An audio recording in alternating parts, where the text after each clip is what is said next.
Hey Village, I've got a lot to cover today in this video. John and I have been working to clear out our garage, so I'm going to show you guys the progress on that. It's something that we, pretty much do twice a year, just to put away some stuff that we're not going to need during the winter months and pull some stuff out that we will need. And also it just gets really dusty and lots of spiders and spider webs. So I like to clear everything out so all of like the activities and stuff, they're like ready to grab and go and play with. We also needed to get a new track installed so that we could clear out space on the ground. I'm a big believer in a well-organized garage and using that wall space as much as you can. And also we did get news on whether our transfer was accepted or not to our new county. So John and I will talk about that later in this video.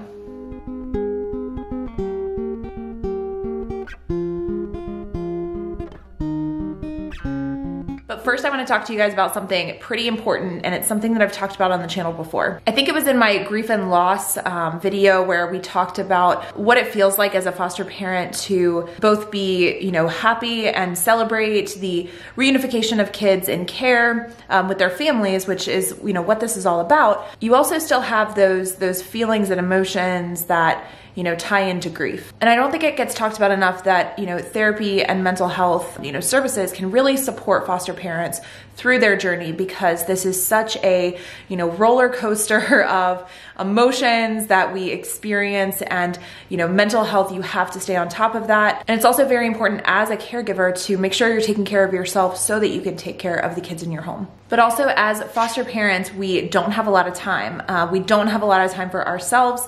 We're always running around taking care of the kids. And sometimes it's harder to, give ourselves that self-care and take care of ourselves because there's only so many hours in the day. And that's why I'm excited to share that we have partnered with Cerebral, who is sponsoring this video. Cerebral is a mental health platform that provides clients with access to ongoing online prescription medication management, counseling, and therapy. They take a comprehensive approach to mental health care and provide clients with both evidence-based behavioral therapy techniques and medication management. And what I love about Cerebral for foster parents specifically is the fact that it has that online convenience, because we don't have a lot of time. So being able to set appointments and do it from the comfort of your own home while still maintaining that privacy is so important. So you can have weekly therapy sessions or monthly care management calls, all from the comfort of your home. Recently, I feel like I might have some elements of ADHD. I've been hearing some new things that have come out about ADHD in adults and women specifically, and what that looks like. And,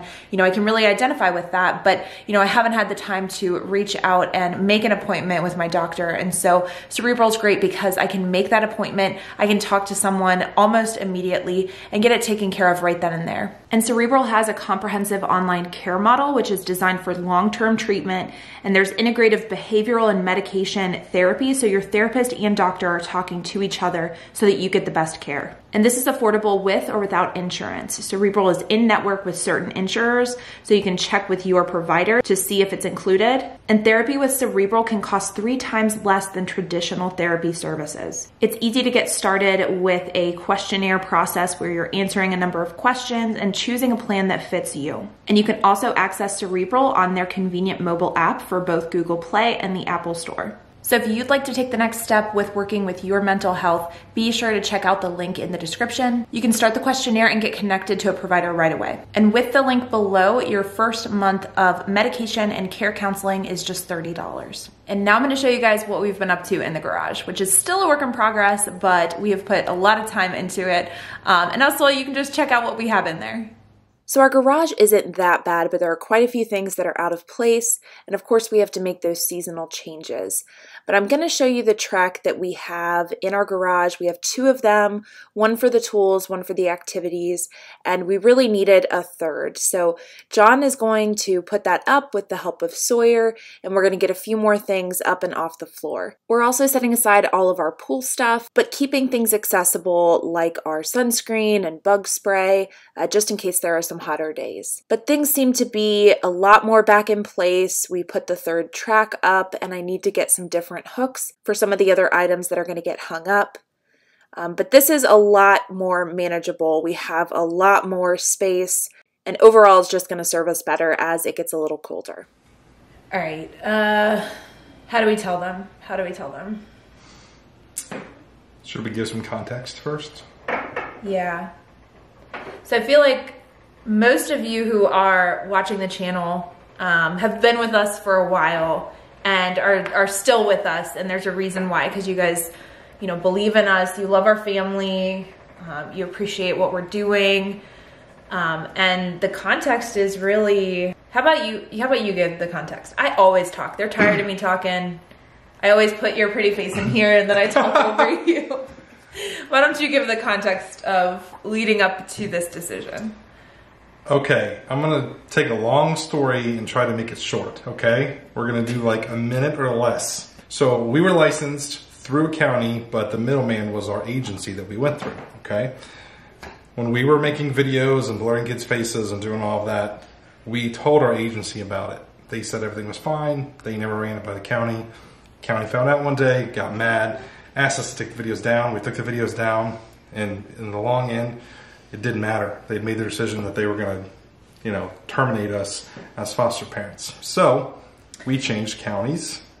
We wanted to foster again, and we went through the whole application process. Yeah, and not terminating us as far as, like, our license was still valid, because your license as a foster parent is through the state of Ohio, but they basically put us on hold where they removed children who were currently in our home and were unwilling to really work with us on a resolution to make it so that these children weren't displaced, because we were willing to do literally anything. We were doing everything, and they just weren't ready to have a conversation and work with us. It wasn't just that, but we caught them in multiple lies during the process. They made promises to the kids and to us that they didn't follow through with, and it was very apparent that they did not have the best interest of the kids at heart. Yeah. And this is something, like, that's a really good summary, so thank you for that. Yeah. Better than I could do. And we will be talking more in depth about really what happened there, because there does need to be accountability for decisions that, you know, different departments, whether, you know, it's a government or a private, you know, agency, like there should be accountability. And so we will tell that story. It's just still really difficult too. But yeah, so that's where we were, and we had made the decision that after seeing how things were handled and the way in which the children were treated, we really chose to not want to continue with the county. We had the option to have them evaluate us and, you know, work to build a partnership. But at that point for us, when they removed the kids, everything was off the table for us. Yeah. It was touch and go, because, you know, going to a new county and laying it all out there, and we were very emotional. Well, I was very emotional, you know, because this is really raw. We're really passionate about, you know, what we do personally as foster parents, and also advocating on the channel and helping other people. And these are neighboring counties, so I guarantee you some people from the previous county have spoken to people at this county that we're applying to and told them God knows what. Yeah, we have no idea. These people did not know the kids' names when they would talk to us. They didn't know our names. They didn't know anything except assumptions they had made. So I can only imagine what was said behind closed doors. Yeah. John gets really fiery about this. Like, I do too, for sure. I don't like when people in power abuse it and they just completely forget about kids in the equation. Like, all that matters, the number one thing that matters in foster care is the kids. Yeah. And they just did not care, period. And it was pretty obvious. I feel like I need John to do the video where we do the tell-all. Oh, God. I'll get in trouble. Yeah. You'll get a call like the next day. Yeah. Excuse me. Excuse me, no. But anyway, so back to where we are right now. We were waiting. We were upfront, very honest with this county. Yep. Like, we were, you know, trying to be with our agency as well. And there was just more to talk through. And all we could do was hope. Yeah, pretty much. The home study went really well. Yeah. I came away from it feeling like she had a good understanding, and like they made requests and we were 100% accommodating. Yeah. Like, yep, you want us to do this? No problem. Yeah. Like, we can do that. We're foster parents first. Like, we're a foster 100%. Family first. There's, you know, yes, we have a channel where we're sharing our story, but like we're a foster family first. Like, that's always gonna come first. And so whatever is needed, we're willing to do. And we had 60 days for a decision to be made. So we had until the end of October. I was really nervous. I was really, really nervous. The decision came sooner than we expected it to. And it really caught me off guard, like really off guard. She called me like right away. I have news, I have news. Yeah, and I was like, I actually recorded our conversation. Did And you? then, but then I accidentally deleted it because my memory card got full, and I'm a mess. I'm terrible at this. But not like you don't have a million things that you're juggling. yeah. So I got a text message from the lady who had done the home study, the interview portion, and kind of did our safety check. She's been our point person throughout this, you know, possible transfer. And she said, you know, check your email and get back to me like as soon as possible. And I look at the email and I'm like, what am I looking at? What am I looking at? Because it's like this form, and she's asking us for our signatures, and it looks like our signatures are the last that are needed. Yeah, like that was the big filled thing. out, and it's like, and I texted her back and I said, does this mean we were accepted? And she's like, yes, and like some like emojis or whatever. And I just started crying, and I called John. I was just so relieved. Yeah. Like, this has been weighing on us for so long. Yeah, it's been what, almost 5 months that we've been going through the thing. So yeah. It's definitely been a roller coaster, the whole process. Yeah, and it's not like we're gonna jump back in right away. You know, we're gonna be taking things a little bit like slowly. We want to build trust with our county. We want them to trust us. We want to trust them.